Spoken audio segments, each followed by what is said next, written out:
Halo Bapak Ibu sekalian, kembali bersama saya Pak Sul di channel Guru Kreatif 4.0.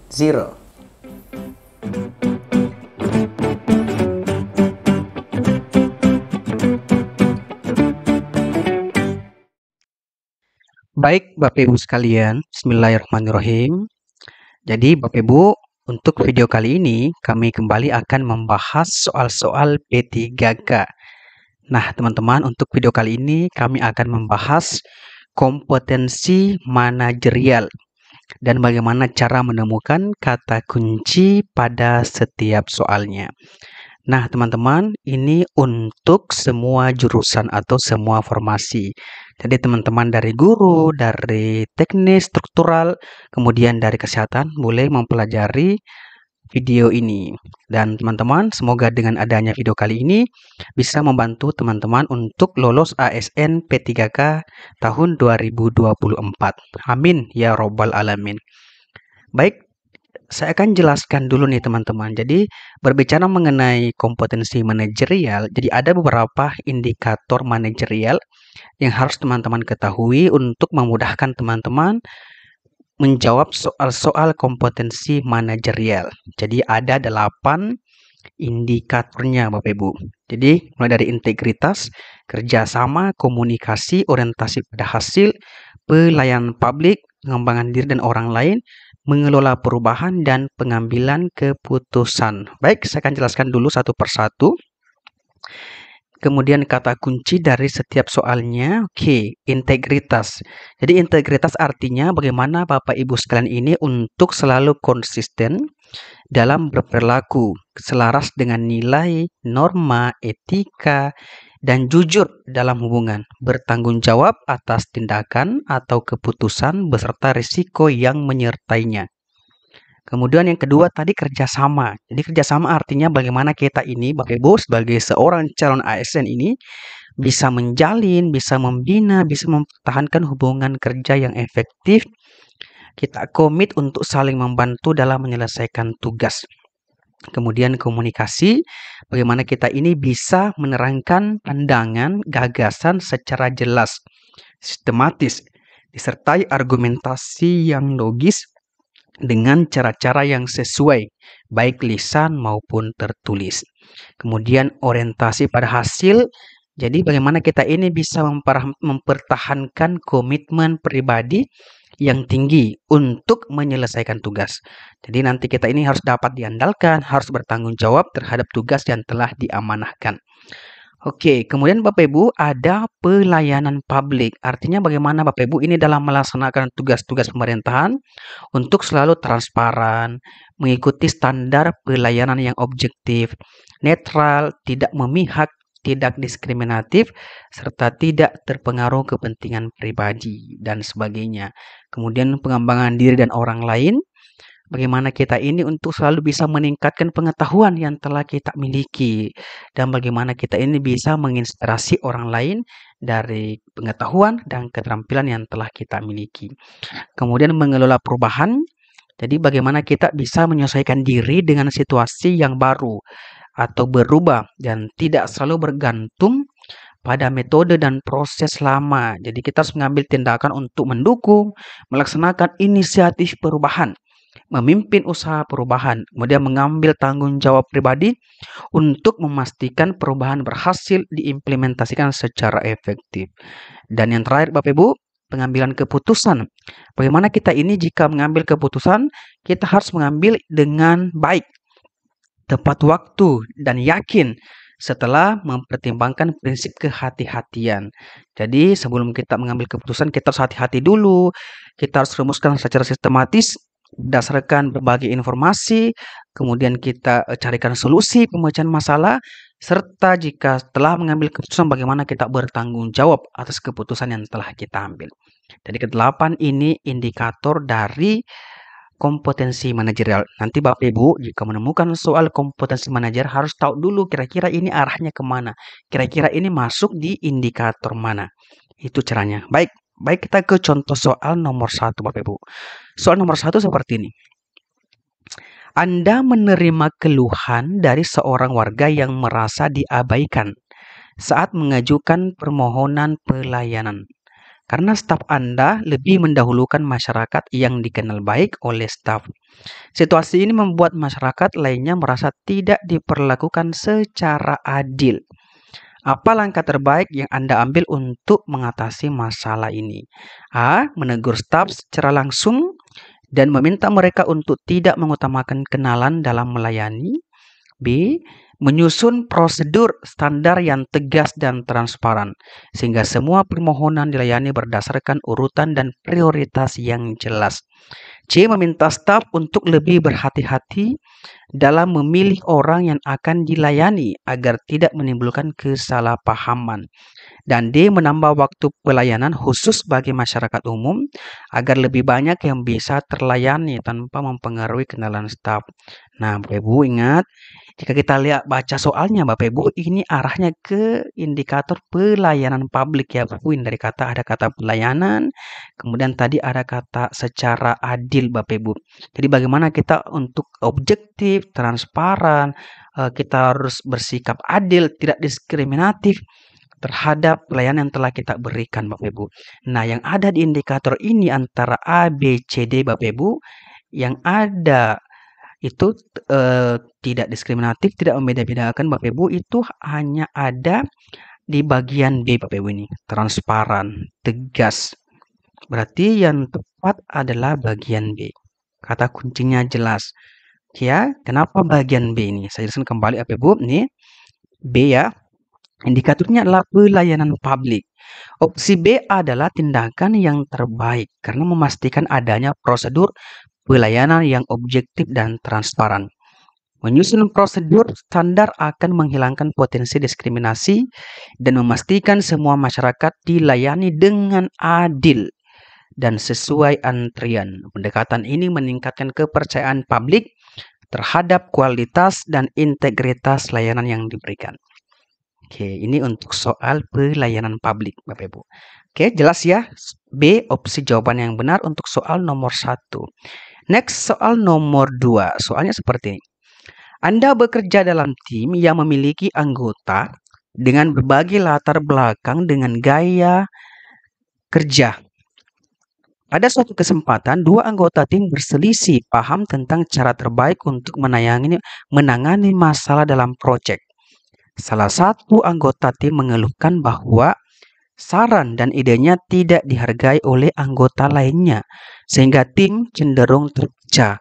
Sebagai anggota yang dihormati di tim, apa tindakan Anda?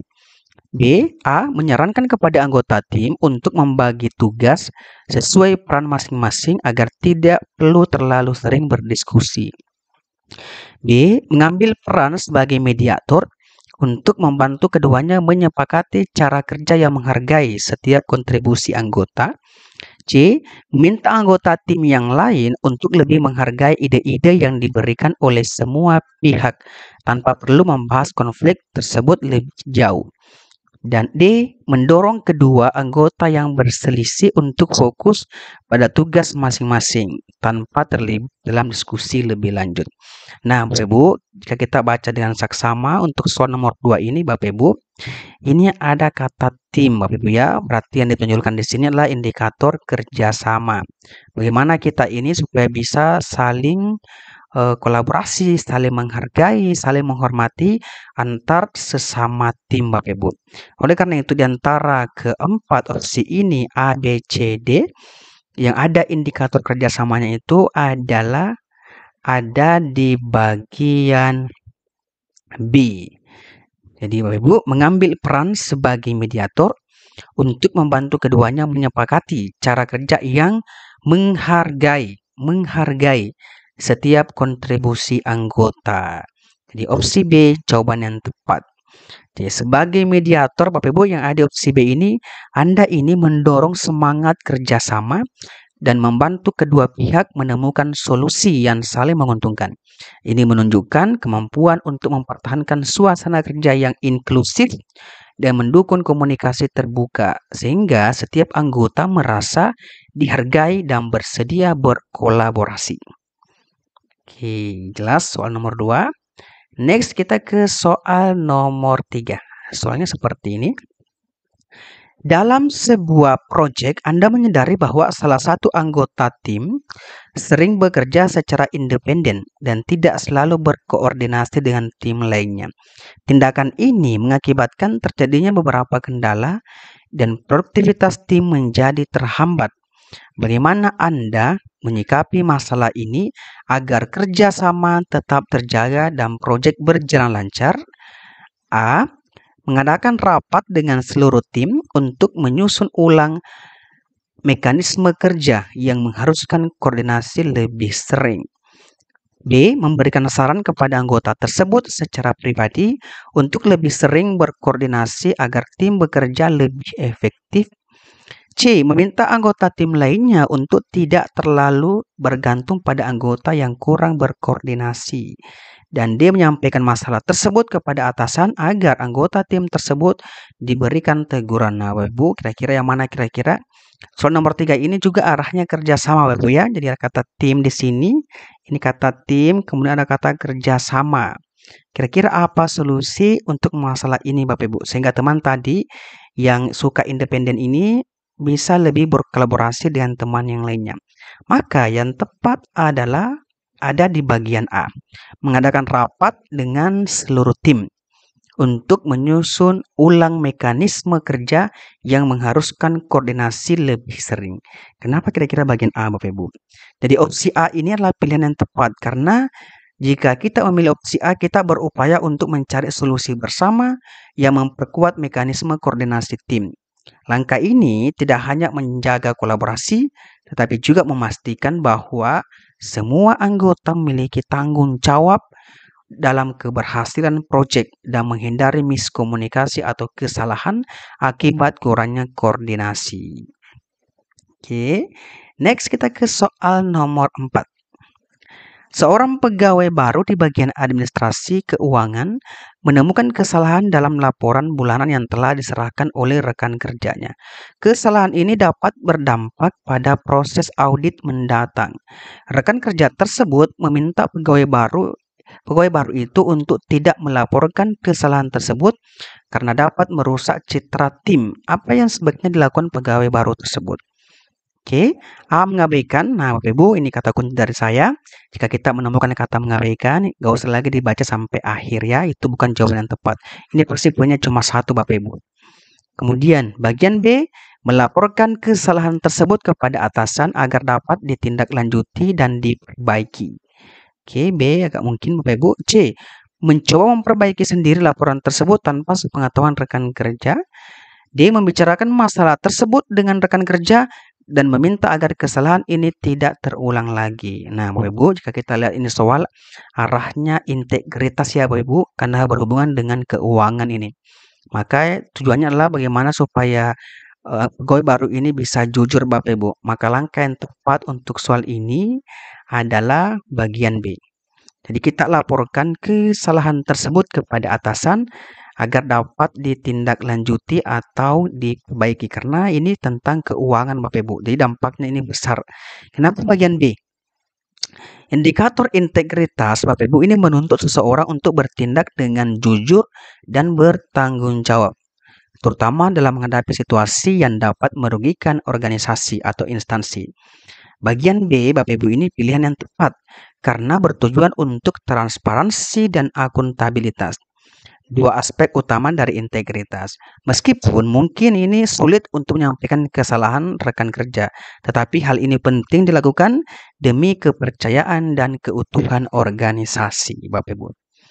Jadi B ya, ini ada kata ditindaklanjuti dan diperbaiki. Jadi mungkin nanti atasan ini memberikan arahan kepada bawah misalnya untuk memperbaikinya dan sebagainya. Yang jelas atasan harus tahu ini masalah karena ini sudah berkaitan dengan keuangan. Apalagi ini adalah proses integritas yang dipertaruhkan di soal ini.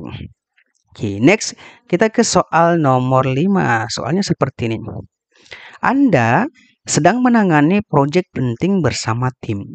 Dan Anda menemukan bahwa ada anggota tim yang sering tidak memberikan informasi yang benar tentang perkembangan tugasnya. Ketika Anda menyampaikan hal ini kepadanya, dia beralih bahwa informasi tersebut diberikan hanya untuk menyenangkan atasan. Apa yang akan Anda lakukan? A. Mengingatkan anggota tim tersebut tentang pentingnya memberikan informasi yang akurat dan jujur. B. Membiarkan. Nah, Bapak Ibu, ini kunci ya. Jika ada kata membiarkan, mengabaikan, kita skip. Gak usah lagi dibaca. C. Mengambil alih tugas anggota tim tersebut agar informasi yang diberikan dapat dikontrol langsung. D. Melaporkan anggota tim tersebut ke atasan agar diberikan sanksi. Oke, Bapak Ibu. Nah, ini jika kita lihat sama soalnya ini, dia arahnya ke integritas, Bapak Ibu. Bagaimana supaya ini kita bisa jujur, bisa kita berkata sesuai dengan aturan, berkata sesuai dengan faktanya. Maka yang tepatlah tentu bagian A. Ya, jadi ini indikatornya integritas. Opsi A ini adalah langkah yang tepat karena mengingatkan anggota tim menunjukkan komitmen terhadap kejujuran dan akuntabilitas dalam pekerjaan. Dua aspek penting dari integritas. Memberikan informasi yang akurat bukan hanya tentang memenuhi tanggung jawab, tetapi juga memastikan keberhasilan proyek secara keseluruhan. Oke, next kita ke soal nomor 6. Soalnya seperti ini, Bapak Ibu.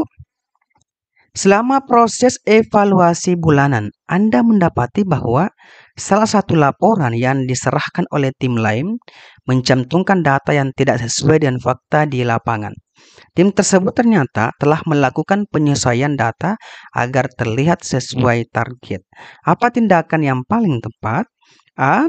Mengingatkan tim tersebut agar berhati-hati dalam menulis laporan.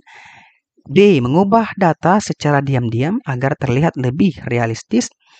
C. Membiarkan, Bapak Ibu, nggak usah dibaca ya, membiarkan itu bukan jawaban yang tepat. D. Melaporkan temuan ini kepada manajemen agar tindakan yang diperlukan dapat dilakukan. Nah, Bapak Ibu, ini juga tadi berkaitan dengan integritas ya. Bagaimana apalagi ini mengenai kejujuran, ini mengenai laporan. Jadi harus berkata data yang kita cantumkan dalam laporan tersebut harus benar, harus sesuai dengan fakta. Oleh karena itu, karena ini masalah yang serius Bapak Ibu, maka tindakan yang tepat adalah bagian D.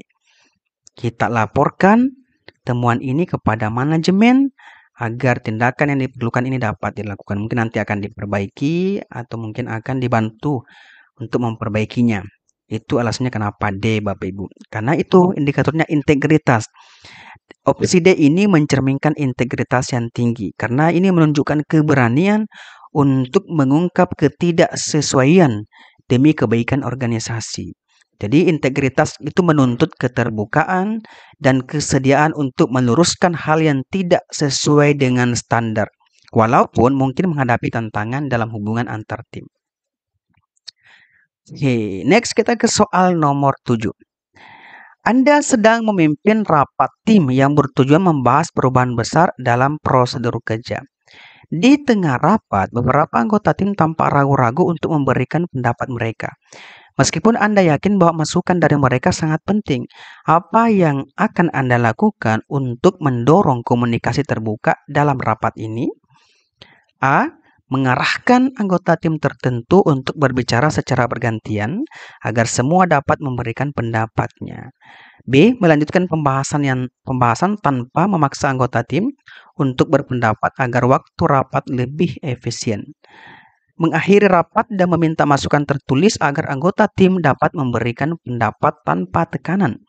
Dan D. Mengingatkan anggota tim tentang pentingnya partisipasi aktif dan membuka ruang dialog yang lebih santai. Nah, Bapak Ibu, jika kita lihat soal ini arahnya komunikasi ya, Bapak Ibu.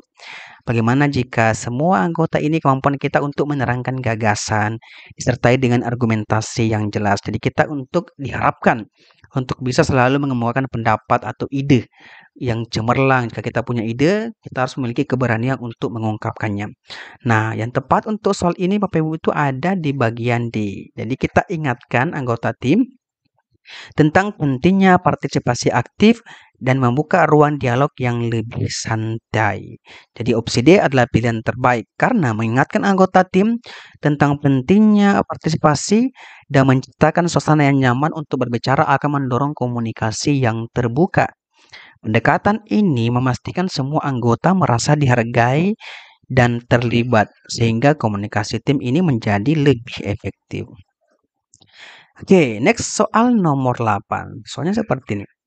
Anda memimpin proyek yang memiliki tenggat waktu ketat. Di tengah perjalanan proyek, Anda menyadari bahwa tim menghadapi kendala teknis yang dapat menghambat pencapaian target waktu.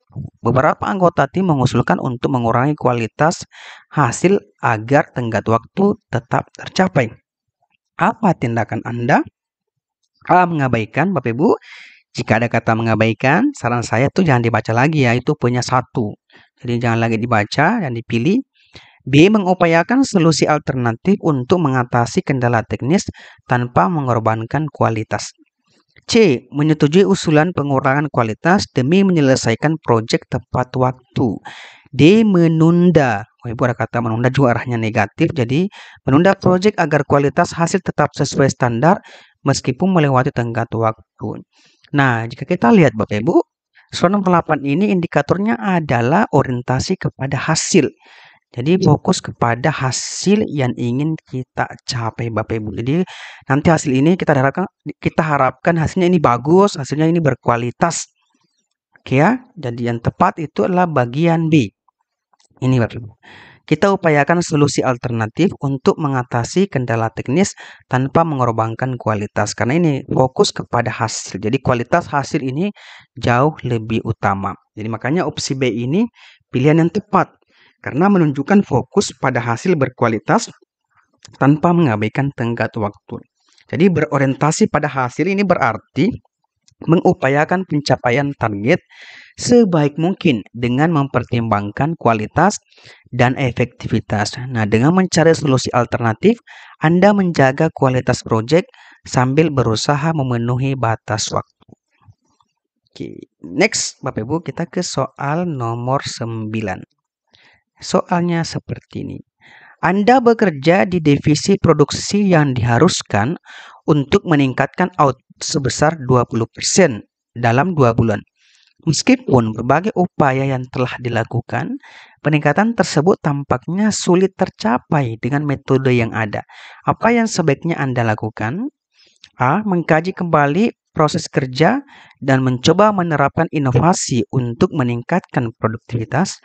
B. Menyampaikan kepada atasan bahwa target tersebut tidak realistis.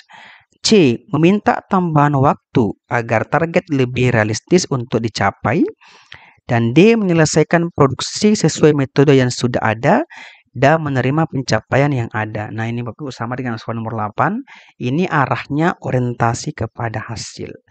Maka Bapak Ibu yang tepat itu adalah bagian A.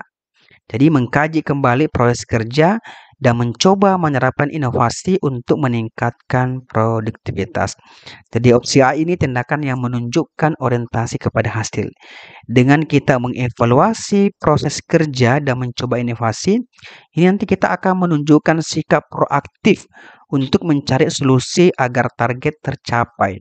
Fokus pada hasil ini juga mencakup upaya untuk mengidentifikasi cara-cara baru yang dapat meningkatkan produktivitas, bahkan dalam situasi sulit.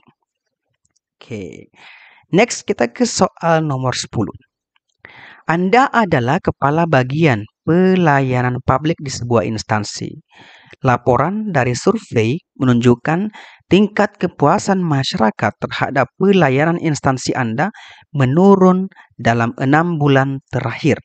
Masyarakat menyebut bahwa waktu pelayanan terlalu lama dan prosedur yang berbelit-belit. Sebagai kepala bagian, apa langkah pertama yang sebaiknya Anda lakukan?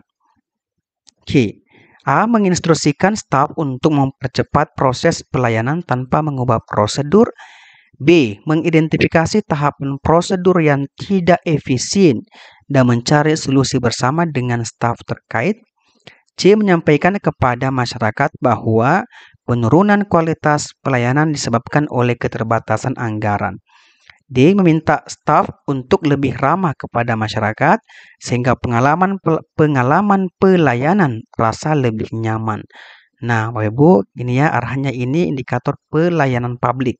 Maka yang tepat untuk soal ini adalah bagian B. Jadi kita identifikasi tahapan prosedur yang tidak efisien dan mencari solusi bersama dengan staf terkait. Opsi B ini tindakan yang paling tepat karena menunjukkan pemahaman akan pentingnya efisiensi dan fokus pada kebutuhan masyarakat. Dengan mengidentifikasi proses yang tidak efisien, Anda dapat mengurangi waktu dan kerumitan dalam pelayanan publik. Langkah ini juga menunjukkan komitmen terhadap peningkatan kualitas pelayanan yang berkelanjutan. Itu alasannya ya Bapak Ibu. Baik Bapak Ibu, untuk video ini ada soal bonus yang saya berikan. Namun sebelumnya saya ingin menginformasikan kepada Bapak Ibu bahwa ini insya Allah Bapak Ibu kami membuka kelas premium P3K 2024 dan simulasi tes berbasis CAT. Nanti teman-teman akan mengikuti tes ini sama halnya dengan teman-teman ujian beneran. Jadi jika teman-teman berminat, teman-teman bisa WA di nomor ini ataukah DM di Instagram Sulnana. Semua link ini kami akan sertakan di kolom deskripsi. Bapak Ibu, nanti seperti ini tampilan chatnya ya. Nanti Bapak Ibu akan ini masuk di web di kelas gurukreatif.com. Kemudian nanti Bapak Ibu diarahkan untuk login. Nanti kami akan memberikan username atau password untuk mengakses setiap soal Bapak Ibu berdasarkan paket yang Bapak Ibu pilih. Nah, contohnya ini dia memilih teknis 2 Bapak Ibu. Paket teknis 2 nanti dia akan mendapatkan beberapa soal, contohnya ini ada manajerial, ada sosiokultural, dan ada wawancara. Ini ada nomor soal di sebelah kanan, soalnya ini dan ada waktunya. Kemudian ada opsi jawabannya. Contoh ini saya akan memilih opsi A Bapak Ibu. Kemudian di nomor 2 saya akan memilih opsi C. Dan nanti setelah selesai Bapak Ibu ini akan ada skor yang saya dapat. Mungkin karena tadi kebetulan saya menjawab 2 nomor, maka nilai saya 8 karena kebetulan setiap soal itu nilainya 4, berarti benar ya dari nomor yang telah saya kerjakan. Nah, kami tunggu ya Bapak Ibu untuk bergabung bersama kami di simulasi tes ini berbasis CAT. Ini sangat bagus sekali Bapak Ibu untuk mengetahui berapa kira-kira poin yang dapat Bapak Ibu dapatkan sebelum mengikuti seleksi 3K beneran. Jadi jika mungkin poinnya rendah, nah Bapak Ibu harus lebih semangat lagi untuk belajar. Jika poinnya tinggi, maka lebih dipertahankan lagi nilainya nanti agar tetap maksimal sama halnya dengan tes beneran. Jadi silakan menghubungi kami di WA Bapak Ibu, ini nomornya, ataukah DM di Instagram Sulnana dan link ini kami akan sertakan di kolom deskripsi. Baik, ini soal bonusnya Bapak Ibu. Nanti jawabannya silahkan ditulis ya di kolom komentar di bawah ini beserta alasannya kenapa Bapak Ibu memilih opsi ini. Soalnya seperti ini. Anda sedang memimpin rapat tim yang bertujuan membahas perubahan besar dalam prosedur kerja. Di tengah rapat, beberapa anggota tim tampak ragu-ragu untuk memberikan pendapat mereka, meskipun Anda yakin bahwa masukan dari mereka sangat penting. Apa yang akan Anda lakukan untuk mendorong komunikasi terbuka dalam rapat ini? A. Mengarahkan anggota tim tertentu untuk berbicara secara bergantian agar semua dapat memberikan pendapatnya. B. Melanjutkan pembahasan agar tanpa memaksa anggota tim untuk berpendapat agar waktu rapat lebih efisien. C. Mengakhiri rapat dan meminta masukan tertulis agar anggota tim dapat memberikan pendapat tanpa tekanan. Dan D. Mengingatkan anggota tim tentang pentingnya partisipasi aktif dan membuka ruang dialog yang lebih santai. Oke, Bapak Ibu, silakan ditulis ya di kolom chat jawaban yang Bapak Ibu pilih. Baik, sekian untuk video kali ini Bapak Ibu. Semoga berkah ya untuk semuanya dan kami tunggu Bapak Ibu bergabung di kelas premium atau di simulasi 3K berbasis CAT oleh Guru Kreatif. Wabillahi taufiq wal hidayah. Wassalamualaikum warahmatullahi wabarakatuh.